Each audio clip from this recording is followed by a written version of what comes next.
I'm Maria Menounos, and you're tuned in to AfterBuzz TV, the ESPN of TV time. Now, let the buzz begin. Hey everybody, welcome back to AfterBuzz TV's after show for Tales from the Loop. Today we are going to talk about episode 7, Enemies. I am your host, Lauren Kling, and we are joined by our co-host, Kevin Allen. How you doing, Kevin? Hey everyone, still doing good. Time travel and alternate universes. And here with us back again, another time to help us try to decipher everything having to do with clothes and clothing accessories. Maybe we'll talk about shoes from different time periods. Lauren D. Martin, how are you? Good. Oh my God, shoes. I think it's time to watch that video again. All right, so just to recap, you are the background costume costume coordinator for episodes 2 through 8. Yes. We don't count episode 1. No, we just start with 2. It's there. It's still there. It exists. Okay, perfect. So welcome back. More than happy to have you jump in. Give your thoughts. What's interesting is we have an episode right here called Enemies with very little to no background. So sorry about that. Sorry for booking you on the wrong episode. So does that mean you're just kind of hanging out most of the time for this episode, drinking sangrias and kind of going, yeah. Is that what happens? What do you do? Have stuff to say. Yeah. So what do you do when you've read a script and there's really not a lot of work, if any work, for you in an episode? Are you not working? Are you prepping for other episodes? Yeah. That just doing other work that needs to get done.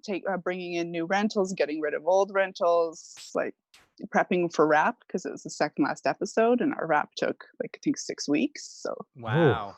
Because we had a long time. So much costumes. Now, explain to everyone what rentals mean, because when I think of clothing rentals, I think of prom.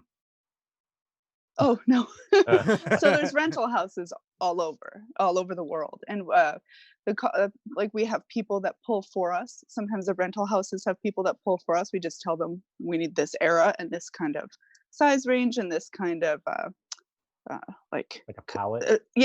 Or this kind of formality. Like, we don't want you to send us tuxes if we don't need tuxes, kind of a thing.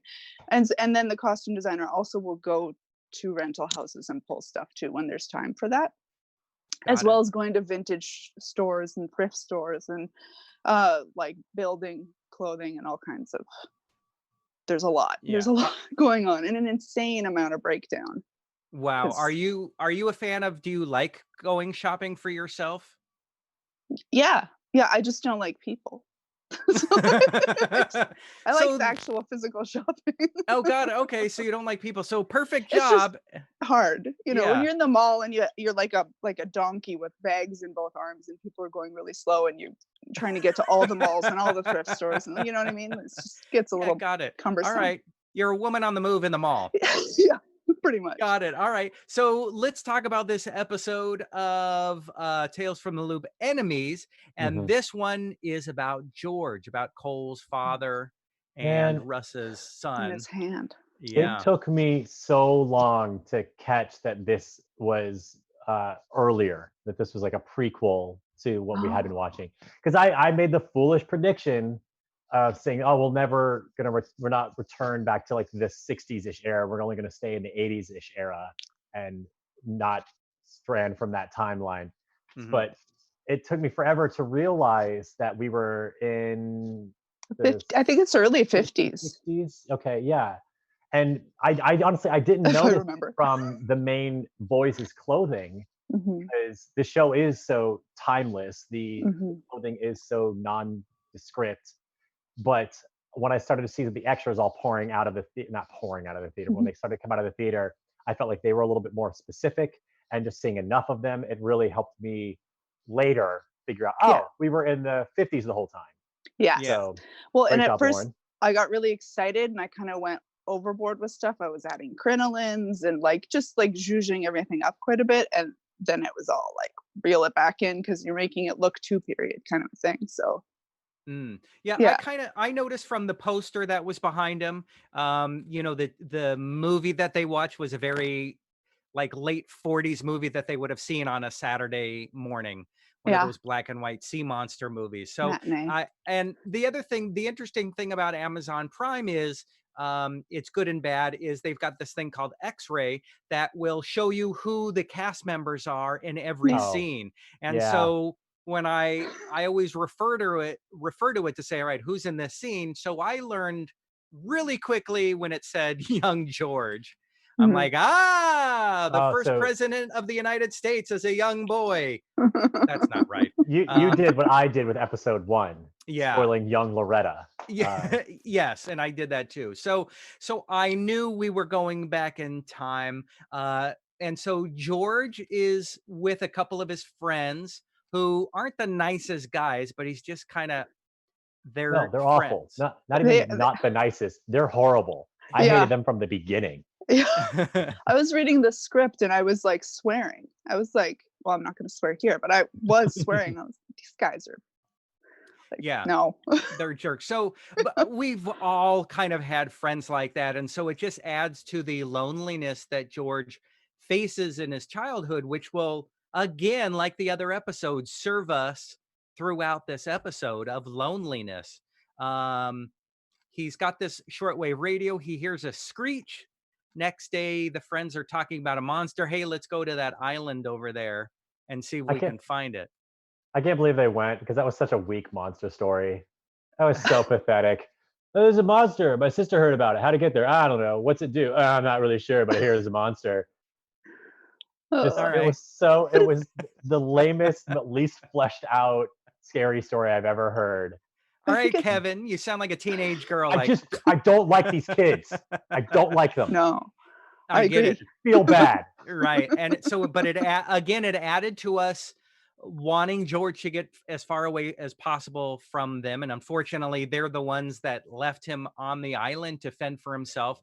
Immediately when he's on the island, I'm thinking of maybe we're going to finally see that black smoke in the distance, and the polar bear, and a broken airplane full of people who will eventually disappoint us by never really telling us what they were doing on the island, but I digress. So what do you think about this screeching, the screeching noise?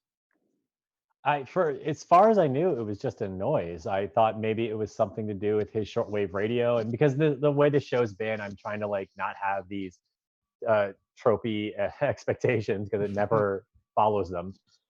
So I thought maybe it was something to do with signals being messed up or distorted, or tapping into some alternate universe X-wave frequency or something.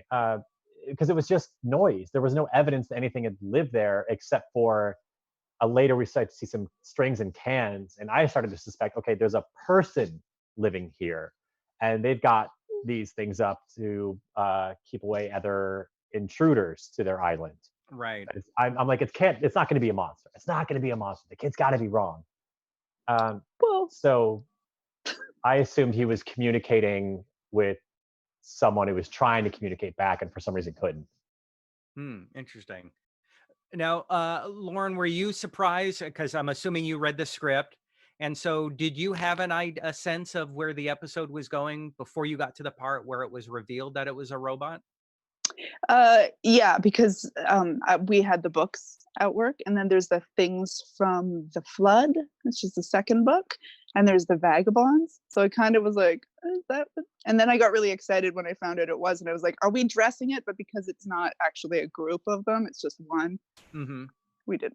It's just special effects, guys. You didn't go to the mall to get that little raggy top that the robot was wearing? Nope. Okay, because I'm wondering what kind of rental house you say, I'm looking for a dirty, raggy thing for a robot. What do you have in a large men's? Well, it's so beautiful in the books. Like the costumes are very like tribal, right? There's take from different tribal kind of ethnicities, and I got really excited about it. But maybe next season they'll do that. Yeah. Wait a minute. Is there a next season? Is there something? I honestly, but you're just saying, got it. But you're just saying if there was a second season. Yeah. And Kevin and I talked about that, right? Kevin, you were saying I would love to see an additional season. Yeah. Lauren, I think you've actually been catching up with us. My prediction was that for the 3 books, there'd be 3 seasons. I was surprised that we were meeting the Vagabonds because they are from Things from the Flood, which was book 2. So again, all my predictions I've made this entire series have been completely wrong. I'm pretty sure I read, though, that this show has been greenlit for 3 seasons. I think it has. I just don't know if it's here. I will or if get on it's that. like, I don't know anything else about it other than Got that. it.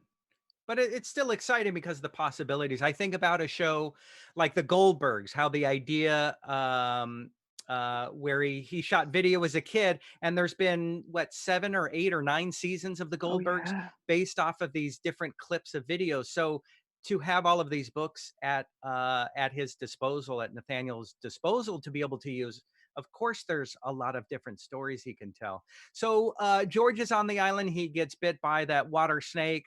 And then we see the lovely pus, and then he's for a moment, right? He finds the encampment. I wrote he attacks Darth Maul / Mandalorian thing with an electric prod because that's a good description. I didn't know what to call it, but I was like, that's like a Mandalorian that got stuck on the island. And then George wakes up in a hospital bed. Yeah. So I mean, his friends somehow knew to come back for him after he had collapsed on the beach, and did the honorable thing to come fetch him and bring him home.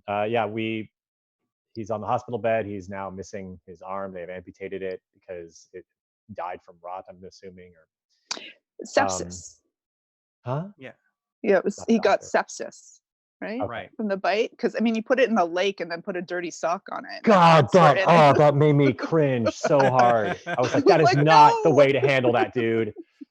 Oh, it's not. So in my note, when I said right on, good going, perfect move, that was the wrong note to put. Yeah. Also, Lauren, if you're gonna seek shelter in the rain in a hole in the ground, make sure there's snakes, especially after one already bit you. Well, isn't it once you are bitten by a snake, they won't come for you again, right? You kind of. That's lightning. That's lightning you're thinking of. Oh, got it. Okay. All right. I thought that was the opposite. Once you get hit with lightning, you're more likely to get hit with lightning again. Yeah. Not a doctor. So what's interesting is that once George is back and he's got the arm, now we're seeing the experience that George is facing with a piece of a robot, as on his body. The girl in the class asking him if he's a robot, the little girl at the barber shop kind of wanting to touch it. So I thought that was interesting. Well, it's more than interesting. It was a very pertinent moment and he delivered that line. It's nothing to be scared of. It's just different. Yeah. And that recalls, at least it should recall, how he was gawking at the developmentally challenged boy earlier at the movie theater. Paul, right. That he was just different. And he's like, oh, there he is. Like, he made it this thing to be a spectacle, and his friends are making fun of him. So now he gets to feel what that's like and challenge his perceptions of others. Yeah. So the big scene was George with his mother, Clara, in the kitchen, mentioning that Jacob is going to start soon at the Loop as a repair person. Jacob / Danny. And so with one more episode left, I'm curious if that's going to be resolved or what's going to happen. I see Lauren smiling. I don't think it's ever going to be resolved. I think it just is what it is now. Yeah. Oh, my cat decided to join us. Hi, Frosty. I'll put you right back there. It's live TV, everybody. All right. Next. All right. And then so Karla is saying, what was it like out there as a child? Wait, sorry. George is wondering if he can talk about this. He wants to tell his kids. And his wife is like, no, just say you got bitten by a snake and that's it. But that wasn't enough for him. Does she know, though? It seems like she does, because she's been working there at the Loop for a long time. I would assume that Loretta knew what it was, because she's like, just tell him you got bit by a snake. Okay, because I kind of got the impression when his dad said, don't ever tell anyone, he didn't tell anyone. I had to believe that it slipped out once or twice around immediate family. So I'm assuming his mother knows, and I'm assuming his wife knows. Outside of Yeah. that, I'm sure he did keep his word. Yeah. But because both of those individuals are also very closely tied to Russ, I feel like it had to have come up. Yeah. What was really touching was the going back to the conversation with Karla and George, with Karla mentioning it was his first, meaning Russ's first living thing that he created. And he knew the next one would have to be more like us, more human. And he sends his creation off, not to protect, not because people are scared, but protect this machine. And it makes me think of Ed trying to protect his daughter with that robot machine, and how scared the neighbors were getting because it was something they didn't know what it meant. They didn't understand what was happening. Yeah. I don't know, I guess I took it differently. I hate the idea of like abandoning the puppy on the side of the road. And that's what this felt like to me. I felt like he didn't know how to raise this thing, or to teach it how to interact with society in a way that it wouldn't terrify them. Like the stuff that goes on in this town, he might as well show off, like, by the way, I have an android. Like that's the least far-fetched thing that these people have been running into because of the loop. Uh, I mean, they got these like chicken walkers and these monster robots just roaming the woods. Having a human-sized one shouldn't be that problem. Fix the vocal box, you'll be fine. Yeah, So but no, I thought he was giving up on it and just couldn't yeah, bear to kill his creation. So the thing he'll do is just put it out of sight, out of mind. but nothing in this series is surprising to anyone in the town. So why The should this be biggest, different? so the biggest thing was Gaddis too, kind of chuckling when he says, "Oh, there's a duplicate me." That was the um most kind of emotion you've seen from somebody surprised by something else. So um Well, so George returning to the island, I guess he just felt incomplete. He needed to kind of figure this out, or find, what was he doing back on the island? What was he trying to solve or fix? What were you gonna say, Lauren? I've lost it. It's gone. Oh, Sorry. that's all right. It took me a moment to kind of think about what this was. I feel like he wanted to make amends. He wanted to do right because he had attacked the robot. It'd be one thing if he just ran from it, but he did attack and damage the robot.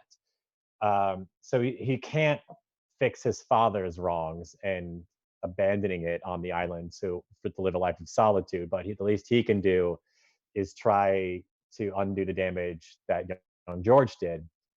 So he basically like tells him, you have nothing to fear anymore, by putting down the weapon.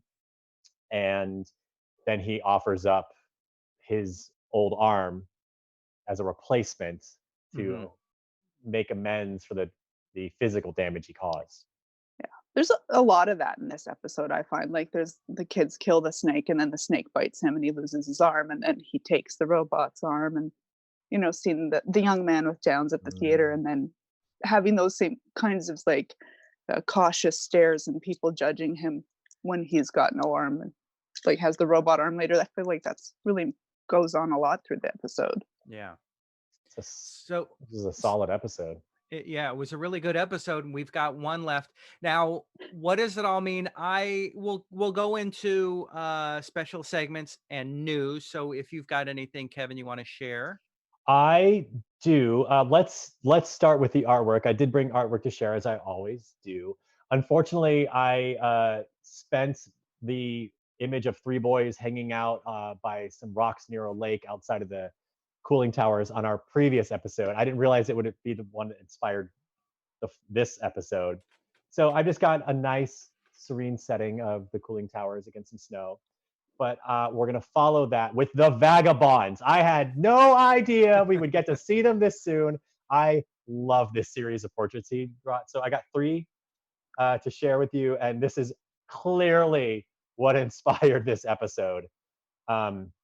Yeah, you could definitely, if you look at them, there's a lot of multicultural influence. It's left a little bit ambiguous, like Lauren was saying.